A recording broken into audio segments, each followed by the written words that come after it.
So I started working in mental health in my very early 20s, and it was with the main contracting side at St Nicholas's Hospital in Gosforth. That was probably my first eye-opener of what mental health was really about, because I think when I was growing up through the 90s, mental health wasn't so much a talked about subject. And walking into that environment was a shock, if I'm honest.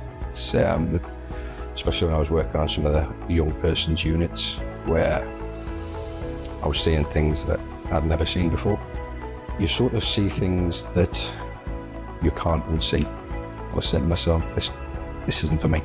This is too much for me. It wasn't until you really did your work, improve the environment, which was what we were there to do, to make it more safe, to build safer wards. Primarily that was what we were doing. You got to get like a perception of actually you are making change here. You are improving people's lives. You can see how they can begin to thrive and how the staff can have a better environment to manage them as individuals, to work with them day to day, because staff aren't having to manage risky environments. You get to manage the risk of the individual, how to develop and work with them and coach them and source their coping mechanisms that they need to find. And that's the thing where you look at it and you go, that was worth it. On to the next one, please, and it becomes part of your DNA then, and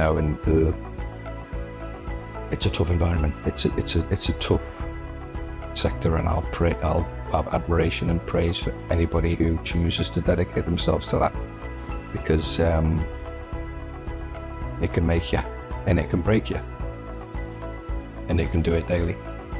My view of what needed to change in the environment was to develop more therapeutic environments, try and bring more of a homey feel to the products, something that you would be happy to look at every day, to be around every day, still maintaining the characteristics and the features of what the environment needs, such as the reduced ligature and the robustness levels.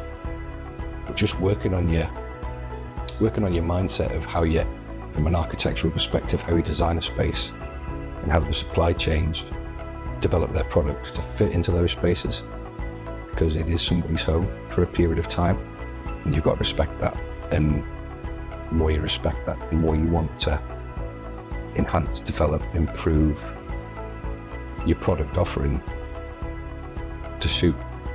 It's as if you sort of like want to put yourself in that environment and say, how would I feel looking at that every day? How would I feel being around that every day?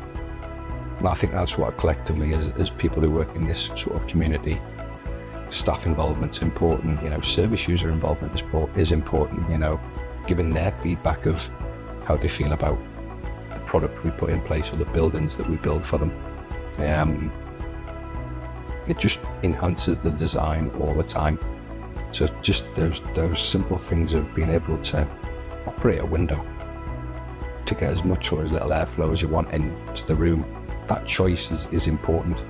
And I think it goes with all products that companies develop for these environments, is a lot of focus on still giving choices to people. And I think that's important. Staff walking around with a set of keys and unlocking something for somebody to use it, opening a door, locking it. Almost like a sort of custodial style approach to things. It takes away freedom, and freedom's important.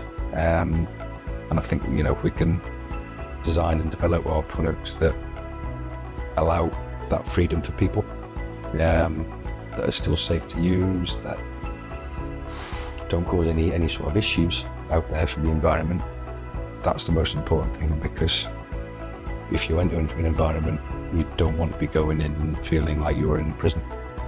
You want to feel like you're in a home, and that's one of the main drivers about how we all develop our products and design our space.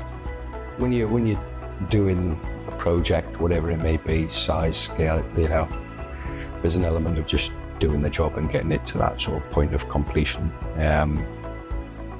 But getting to see it afterwards, getting to visit it afterwards, getting to watch individuals who didn't have that environment before thrive in that environment afterwards is probably the most rewarding thing.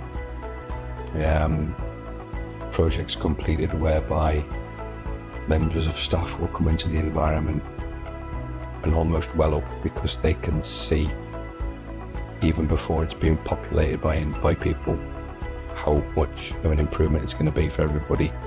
Those are the things that you have to see, you have to really, really focus on, because those are the reminders. Those are the day job is the day job. The reason is that end result, when it's done, it's completed, and it's become someone's home for a period of time. Staff and service users inclusive, it's an environment to thrive, it's an environment to rehabilitate, it's an environment to where you're going to drive forward, and get themselves back out there, So mental health is such a huge thing now, and improving these environments, we don't know who's in them. They could be the next world changer out there. If we've helped collectively to get them back out, they can go and change the world. You just never know, do you?